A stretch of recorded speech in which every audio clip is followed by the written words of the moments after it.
What I'd like to share with you today is a story from the Quran. Allah chose in His final revelation to be very selective about which stories He is going to choose for His book. The thing I want you to think about is that Allah gave us this book to guide humanity until Judgment Day, starting with guiding Muslims. One of the key devices by which Allah chose to guide us is telling stories. Why would Allah choose these very particular stories? Because these are the stories that are going to repeat themselves throughout the story of humanity. None of these stories are dead. All of these stories are alive. All of these stories replay themselves in newer and newer ways. So we have to look at the stories of the Quran, not just as something that happened thousands of years ago. We have to look at it as something that might even be happening right now. Where were the Israelites enslaved? Egypt. And the Egyptians were a massive empire. They were a superpower. And they were in dominant power for thousands of years. They had a huge dynasty and incredible architecture, and they were leading the world. In fact, they were the world's dominant power, and other royalties used to send their children to get their education in Egypt. And their architecture was superior to everybody else. Their monuments were superior to everybody else. Their agriculture was superior to everybody else. They had this dominance and this feature in the world. In fact, they were so impressive that later empires, even after the Egyptian empire collapsed, later empires tried to copy the Egyptians or describe themselves as the new Egypt. You'll see an Egyptian obelisk next to the Blue Mosque in Turkey for a reason. You'll see a pyramid on the dollar bill for a reason. These are symbols of power. And they acknowledge the superpower status of these people. Coming back to the Israelites, they were slaves. Now let's talk about the religion of the Egyptians. It's thousands of years old. But one thing that was very important in their religion was the cow. They had many monuments and statues and carvings of golden cows. They believed in many gods. One of their gods was a bull, Apis. And another god, which is female, was a cow, Hathor. The bull was associated with protection against the enemy. It was associated with power and might and stability. So the more they worship this cow, the more the empire becomes stable and is able to defeat its enemies. And the cow that was the female, the Hathor cow, its symbol was it gives us milk, it gives us the leather, it gives us the meat, it gives us the bones, it tills our soil, it's our mother. They revered the cow, and the reason they did it is they want to make sure it rains, they want to make sure they don't get disease, they want to make sure their children are born healthy. In fact, some historians even argue that whenever there's a pharaoh that's going to take over government, the way you can tell that he's legitimately the new king is he has to drink from the sacred cow. The cow was a big deal. Now, the Israelites enslaved under the Egyptians for many generations. So there are many generations of Israelites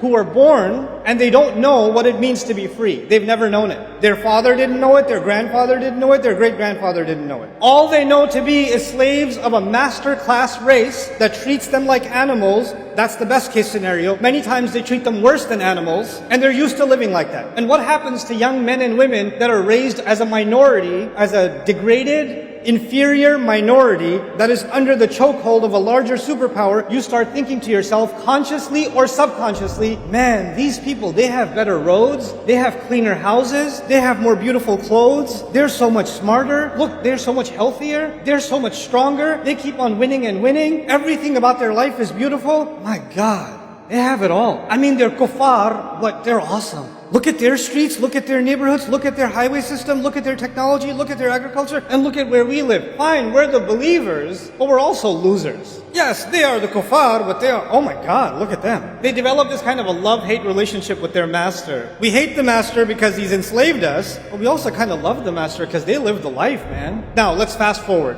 Allah reveals the message to Musa alayhi salam. There's a conflict between Musa and Pharaoh, and eventually the Pharaoh drowns, and the Israelites are finally free. And Allah calls Musa alayhi salam to meet with him. So he's going to leave the Israelites behind, and he's going to go meet with Allah on the mountain. And the mountain is not that far. So he leaves them behind. He leaves his brother Harun, and he goes to meet with Allah. But he shows up early. And Allah asks him, مَا أَعْجَلَكَ عَنْ قَوْمِكَ يَا Musa. Musa, why did you show up early? What rushed you away from your people? And of course he says, عَجِلْتُ إِلَيْكَ رَبِّي لِتَرْضَى. I rushed to you, my master, so you could be happy. He says, هُمْ أُولَٰئِ عَلَىٰ أَثَرِي. No, they're just a a few steps behind me. Number one, it means they're not that far away. If there's any trouble, I'll just run back down and I can get there in 20 minutes, no problem. That's one meaning. The other meaning is, look, they followed me through the water. They followed me and they fought their fear against the Pharaoh and they crossed this desert with me and they've seen so many miracles. I'm pretty sure they're going to respect my leadership if I'm just gone for 10 extra days. Nothing's going to go wrong. They're still on my footsteps. And Allah says, actually, there's a fellow named Samiri. He has put them in trouble. He's confused them. He's created chaos among them. So now I'm going to take you to Samiri and what chaos was created. While Musa alayhi salam was gone, this fellow Samiri, basically what he does is he collects all of their gold. Whatever gold they had from all their savings, they collected and they ran off from Egypt. And somehow he collects all of it from them, melts it down, and turns it into the statue of a guess what? A golden baby cow. Now, this whole cow business, does it have anything to do with Islam or does it have to do with the Egyptian religion? This is the Egyptian religion for thousands of years. And these Israelites lived as slaves and psychologically occupied for many generations under the Egyptians, yes? So all of a sudden he builds them this cow and he makes openings in it so when the wind blows it makes a mooing sound. And all of a sudden you find that many Israelites are now worshipping this cow. When I first read this story, I was confused. How? Why would they just all of a sudden fall into worship of this thing? It's not an alien phenomenon to them. They've seen this kind of thing before. Where have they seen it? In Egypt, for generations. But they're Muslim. They're not pagans. They're not following the religion of Pharaoh. No, they're not following the religion of Pharaoh, but something happens in the conscience of believers and the conscience of minorities when they live under a powerful majority. You start thinking their roads are better, their clothes are better, their homes are better, their armies are better, their wealth is better, their religion and their philosophy and their way of life and everything they think important must also be what? Better. Which is why you can find Christmas trees in homes in Karachi. You say, oh, we hate them, so they have all the power, they have all of this. But you know, they are better. And you start taking some of those values and you start mixing them in with your religion. And you say to yourself, well, I mean, if they became a superpower, obviously they were doing something right. And if they keep praying to these cows to protect them and to nourish them, clearly they got protected and they got nourished. So it's not like they're all wrong. Fine, I'm Muslim, but I mean, I don't want to take my chances. It's not like I'm leaving Islam. It's just a little bit, it's shirk with a lowercase s, right? It's not that bad. So they tell themselves that this is okay. Musa alayhi salam comes back and he's absolutely shocked. Musa alayhi salam comes back and asks him, after he's done yelling at them, he yells at his brother, he gets angry at his brother. We're not talking about that. We're talking about how did he deal with Samiri. Ma khatbuka ya Samiri? Hey, what's your deal, Samiri? What'd you do this for? And he has the strangest answer. He said, قَبَضْتُ قَبْضَةً مِّنْ أَثَرِ الرَّسُولِ. He said something that I found very confusing. He said, I grabbed a handful of the footprint of the messenger. You remember I said the word athar. Musa alayhi salam was with Allah. Allah said, why did you come so quickly? He said, they're right behind my footsteps. Remember footsteps? Hum ula'i ala athari. And it meant two things. It meant footprint. What else did it mean? That they're closely following me. Samiri sees an opportunity. These people, their Islam is not that strong. They don't really understand the revelation, but they're culturally still very attached to the dominant culture of the Egyptians. I can create an alternative religion that I'm not going to say it's not Islam. I'm not going to say it's shirk. I'm not going to say it's the religion of the pharaohs. I'm still going to call it Islam, but I will create a cult within them that are still impressed with the old ways, and that way I will have a handful of the kind of impact and following that is meant for the messenger. They will take me as a lesser kind of messenger. They won't officially call me a messenger, but they're going to follow me cult-like anyway. And so there is Islam given to prophets like Musa alayhi salam, and then there are cults that people like Samiri run by taking the gold of the people and giving them something they want,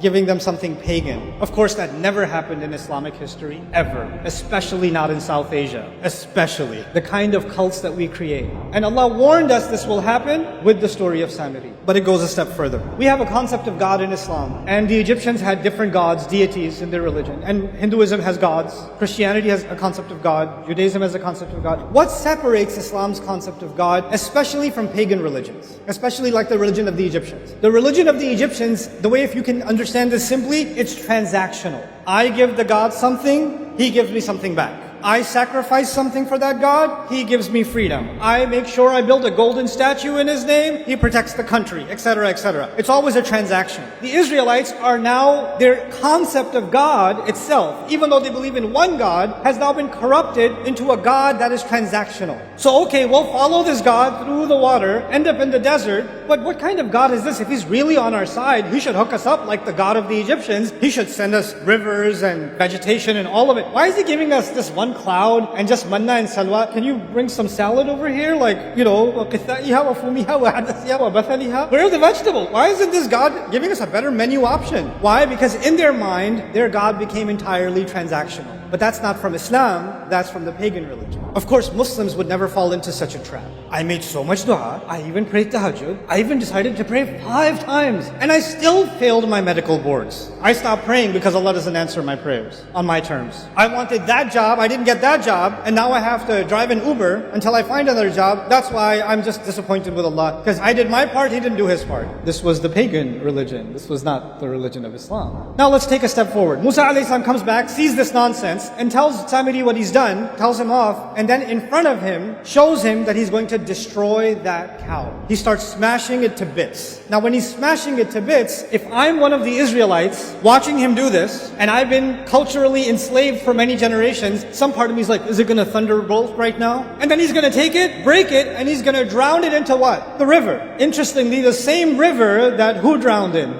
Pharaoh has already drowned, yes? It's as if Pharaoh drowned, but the poison Pharaoh put in these people still hadn't drowned. That also needs to drown. That's Samiri, fine. What about the other side?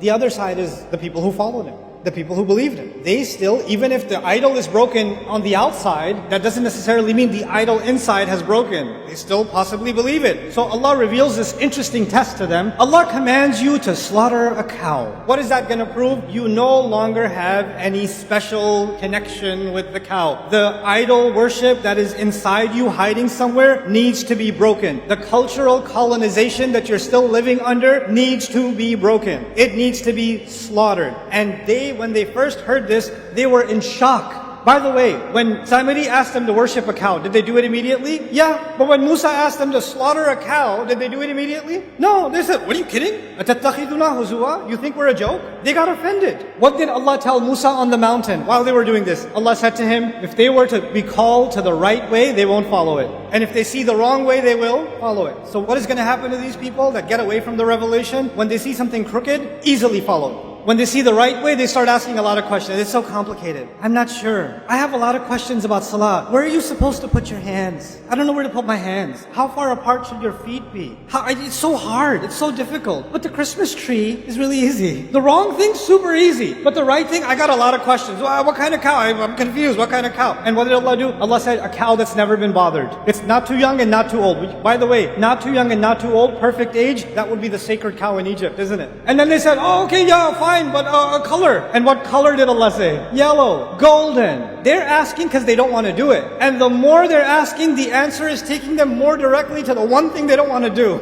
The last time they asked, okay, fine, we're confused. Can you just tell us more about this cow? Oh, it's a cow that's never been put to work. It's been left alone. It doesn't have a single blemish or a tarnish. Guess what? The sacred cows of Egypt, did they put them to work in the farm? No, they kept them in special areas and gave them luxury life. But the idea is, Allah is now describing the cows of Egypt by the story. The most amazing part of this at the end is, Allah says, فَذَبَحُوهَا, they finally did slaughter it. But then Allah says, وَمَا كَادُوا يَفْعَلُونَ, and they almost didn't do it. Why would Allah say that? Allah is telling us, for generations to come, whenever believers are going to be colonized, whenever believers are going to be dominated, and there's such a thing as political domination, military domination, economic domination, but there's also such a thing as a cultural domination, a psychological domination, a spiritual domination. And when you live subjugated for so long, you start developing an inferiority complex. White people are just smarter, what are you going to do? Starts coming inside your head. They're just better. When you're at school, you're being made fun of, you're less and less and less, and something in you says, if I act more like them, I'll be more acceptable. If I dress more like them, I'll be more acceptable. If I look more like them, behave more like them, if I change my name to sound more like their name, they won't ever accept me, but at least I'll feel like I'm closer to the winning team. The pharaohs will never accept the Israelites as equals. But the Israelites are still enamored with their religion, isn't it? Your inferiority complex can get so strong, you're almost worshipping this culture and you've mixed it in with your religion. You're not willing to say that I've left my religion. No, I have my religion, but really I have a lot of affinity for all of this pharaoh cow that lives inside me. So the reason I wanted to bring this to your attention is that there will always be Samiris. Always. And there will always be Muslims who are going to be susceptible to having reverence for their own version of the cow. Something cultural, something economic, something in our practices. And we're going to have to take a deep look within ourselves. Where does our sense of pride, sense of value, sense of purpose, where does it come from? Where did we adopt these values from? Why are we so committed to being this way or that way? When you have a young child in school and they are trying to copy all of their other friends, and they're yelling and screaming at home because they don't have a device that all their other friends got for their birthday or whatever else. They're having a tantrum. What are we already preparing these kids for? The worship of the new cows of this generation. That's what we're preparing them for. Instead of being able to think for themselves and free themselves from it. Allah gave us these stories because these problems will never die. It's time the Muslims liberate themselves mentally. Before we can liberate ourselves politically, economically, socially, psychologically, we need to liberate ourselves intellectually, spiritually, psychologically, emotionally, internally. It's time this ummah experienced an intellectual and a spiritual renaissance, and I believe this is the generation that's going to do it.